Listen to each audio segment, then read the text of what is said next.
Comment faire une cure détox efficace? Dans cette vidéo, vous apprendrez tout ce qu'il y a à savoir pour réussir votre détox. À la fin de la vidéo, vous saurez exactement comment fonctionne ce processus et ce que vous devez mettre en place pour le réussir. Je vous guiderai à travers ces points pour que vous puissiez commencer tout de suite après la vidéo. L'intérêt pour vous dans cette vidéo, c'est de comprendre comment marche la détoxication. Ainsi, vous mettez en place des actions qui sont efficaces et non pas une détoxication histoire de. Restez bien jusqu'à la fin de la vidéo, les derniers points sont indispensables pour comprendre ce qui fait une détox efficace. J'ai pas mal planché sur le sujet et j'ai pas rencontré ces conseils dans aucune autre des vidéos que j'ai pu regarder. Ça commence juste après ça.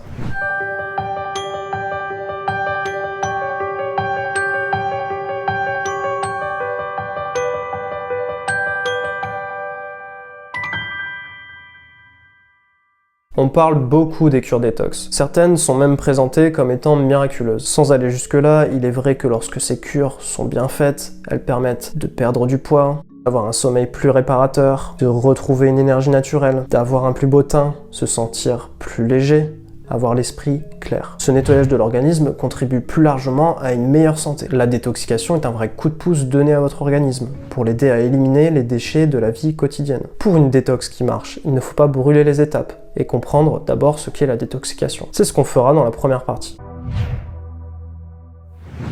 La détoxication est un processus normal de l'organisme. Il cherche en fait à éliminer les déchets pour fonctionner convenablement. Ce que l'on cherche à faire donc, c'est à favoriser ce phénomène. Pour cela, il y a 3 points importants à comprendre. Point 1, caractériser les toxiques de l'organisme. On peut regrouper les toxiques en 2 catégories selon leur provenance. Tout d'abord, les toxiques endogènes, que l'on appelle toxines. Dans le monde physique, toutes les formes de vie absorbent de l'énergie. Elles utilisent ensuite cette énergie pour transformer certaines molécules qui sont utiles à son propre fonctionnement. De ces transformations vont apparaître des sous-produits. Ces sous-produits sont en fait des déchets qu'il va falloir éliminer. Pour le corps humain, par exemple, on aura entre autres le CO2, l'ammoniac, l'acide urique, les radicaux libres. S'ajoutent à cela les polluants issus de l'agroalimentaire, les pesticides, les arômes, tous les différents additifs. Il y aura également les produits issus de l'industrie en général, les plastiques, les métaux lourds. Ceci nous amène à l'étape numéro 2, comment cet élément est nocif pour l'organisme. Pour imaginer cela, je vous invite à concevoir le corps humain comme une communauté, constituée de milliards de cellules qui,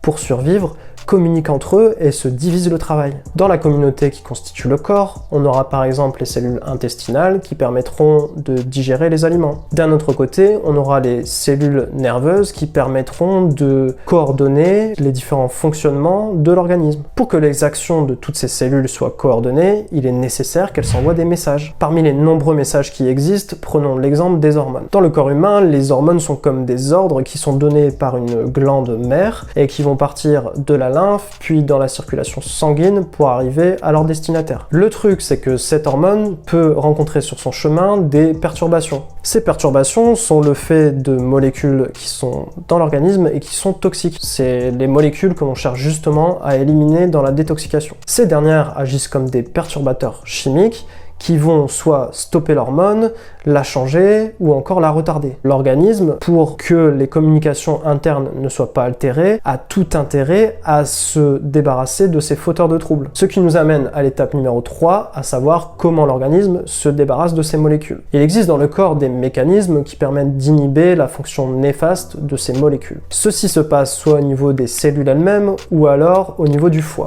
Une fois la dangerosité de ces molécules écartée, elles sont empaquetées pour être éliminées par le corps. Ayant fait leur bagage, ces éléments vont soit être éliminés par le foie directement, par la bile, ou soit vont repartir dans la circulation sanguine pour être éliminés ensuite par les reins. C'est ce que l'on appelle le processus d'excrétion. Donc ces déchets finissent dans le côlon ou dans la vessie, où ils seront éliminés par ces organes dits de vidange. Donc pour résumer ce qu'est la détoxication, on a vu donc qu'on avait des éléments toxiques, on les a identifiés, on a vu comment ils étaient néfastes pour la santé et comment le corps se charge de les éliminer. Il arrive que le corps soit dépassé par les événements, qu'il y ait tellement de toxiques qu'il ne puisse plus faire son travail convenablement et qu'en fait les perturbations engendrent des erreurs de communication. On parle alors de toxémie, une sorte d'encrassage qui peut mener à de la fatigue, des troubles de santé et à la longue peut-être même parfois des maladies. On a donc tout intérêt à faire une détox digne de ce nom.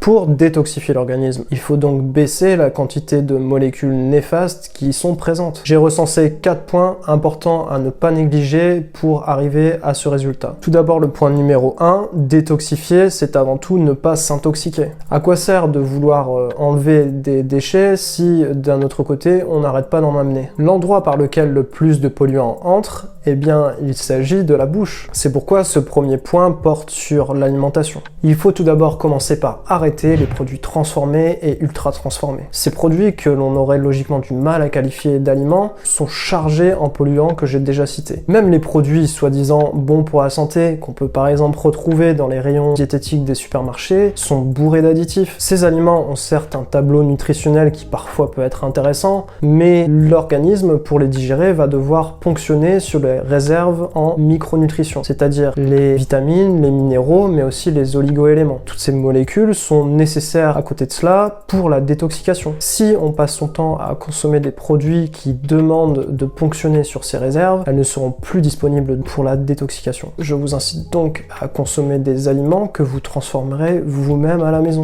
Cuisiner prend du temps, certes, mais cela vous assure de ce qu'il y a dans votre assiette. Toujours en ce qui concerne l'alimentation, un autre point, c'est d'arrêter les boissons toxiques. Je vous ai parlé du café, les sodas qu'il faudra éviter, puisque les sodas sont remplis d'additifs. Bien sûr, il faudra limiter l'alcool, puisque l'alcool est un toxique pour l'organisme. Le troisième point pour une alimentation moins polluante est de consommer des produits biologiques. C'est vrai que la plupart des aliments biologiques sont chers, mais certains d'entre eux sont tout à fait abordables. La différence de prix entre, par exemple, de la farine bio et de la farine issue de l'agriculture conventionnelle n'est pas énorme. Il faut savoir que pour ces produits, les céréales, donc je parlais de la farine, ça peut être tous les produits dérivés, contiennent énormément de résidus de pesticides. Les œufs sont également des produits qui peuvent être achetés bio sans trop se ruiner. Un autre point important pour ne pas s'intoxiquer dans notre alimentation est de ne pas trop cuire les aliments. Une cuisson au-delà de 140 degrés, et c'est facilement atteignable, va générer beaucoup de molécules toxiques. On arrive maintenant au point 2. Donc pour une détox efficace, il faut une alimentation détoxifiante. Une alimentation détoxifiante est une alimentation basée sur des produits que l'on peut trouver dans son terroir. Au-delà d'être écolo, ces aliments sont les seuls que notre organisme est capable de digérer convenablement. Ceci est dû au fait que nous possédons les enzymes pour les digérer. Ainsi, on évite que les aliments ne stagnent dans les intestins et conduisent à une prolifération de bactéries qui vont attaquer les intestins et engendrer une porosité qui va ensuite conduire à l'engouffrement des toxiques dans l'organisme. Un autre élément qui peut rentrer dans le cadre d'une alimentation détoxifiante est la prise des jus de légumes. Ils forment une complémentation en micronutrition naturelle. Ils amènent notamment les éléments indispensables à la détoxication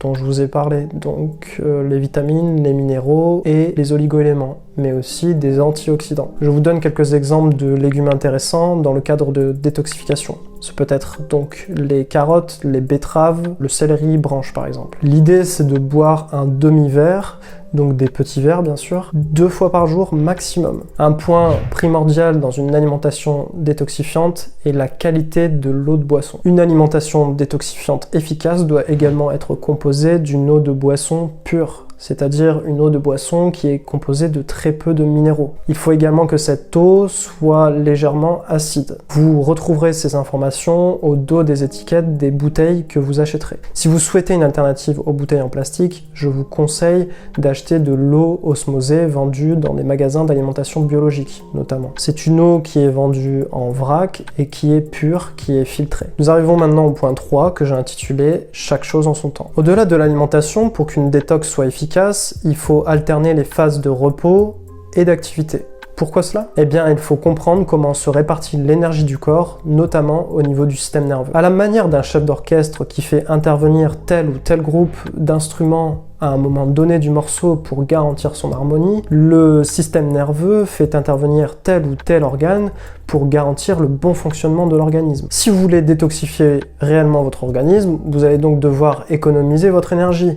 et ne pas la disperser à droite, à gauche. Le temps du sommeil est le temps du sommeil et non un temps pour consulter ses emails ou son réseau social préféré. Le temps du week-end est un temps de repos et non un temps pour faire mille et une choses. Si vous avez bien compris, vous comprenez que économiser son énergie ne veut pas forcément dire ne pas faire d'activité physique. Celle-ci, lorsqu'elle est adaptée, permet de favoriser les mécanismes d'élimination de l'organisme. Elle permet notamment de liquéfier les glaires et les mucus pour qu'ils soient éliminés. Elle permet de favoriser la circulation sanguine et la capture des déchets de l'organisme pour qu'ils soient ensuite éliminés. Elle favorise aussi la dépense énergétique et donc évite le stockage de graisse et les problèmes qui vont avec, comme l'inflammation et la stagnation de déchets. Bien que l'activité physique demande de l'énergie, elle permet une régulation générale des fonctions de l'organisme. Elle permet également un repos largement récupérateur, qui amène plus d'énergie qu'il n'en demande. Nous arrivons maintenant au quatrième et dernier point, détoxifier, c'est s'écouter. Pensez aux enfants qui sont de véritables boules d'énergie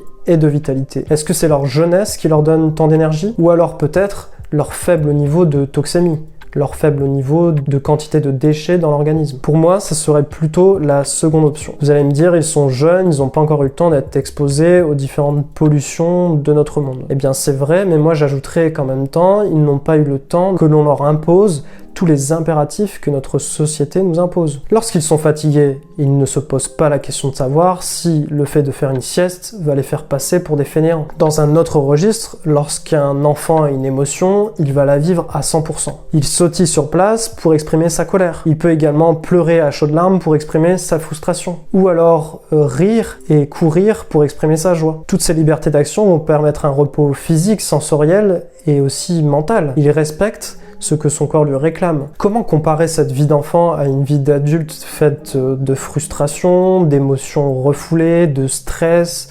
d'impératifs? Si l'on suit la logique, le fait de trop penser, de trop stresser, accapare l'énergie et ne la rend pas disponible pour le système nerveux. Détoxifier, c'est donc apprendre ou réapprendre à écouter son corps, à mettre les impératifs d'adulte derrière les impératifs physiologiques de repos et de récupération.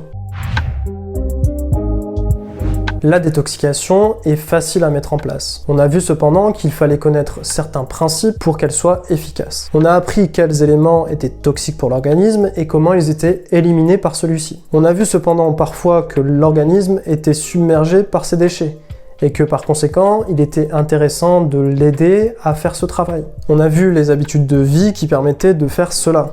Tout d'abord, ne pas amener de polluants. Ensuite, on a vu comment détoxifier en amenant une certaine alimentation. À la fin, on a vu l'intérêt du repos physique, mais aussi mental. Vous comprenez maintenant comment la détoxication contribue à la santé et quelles actions mettre en place pour la réussir. Si vous avez aimé la vidéo, abonnez-vous à la chaîne et activez la cloche. Vous pouvez de cette manière soutenir mon travail et ne pas manquer mes prochaines vidéos. Je suis aussi curieux de savoir ce qui vous motive à faire la détoxication. N'hésitez pas à me le partager dans les commentaires. Je vous remercie d'avoir visionné ma vidéo et je vous dis à très vite.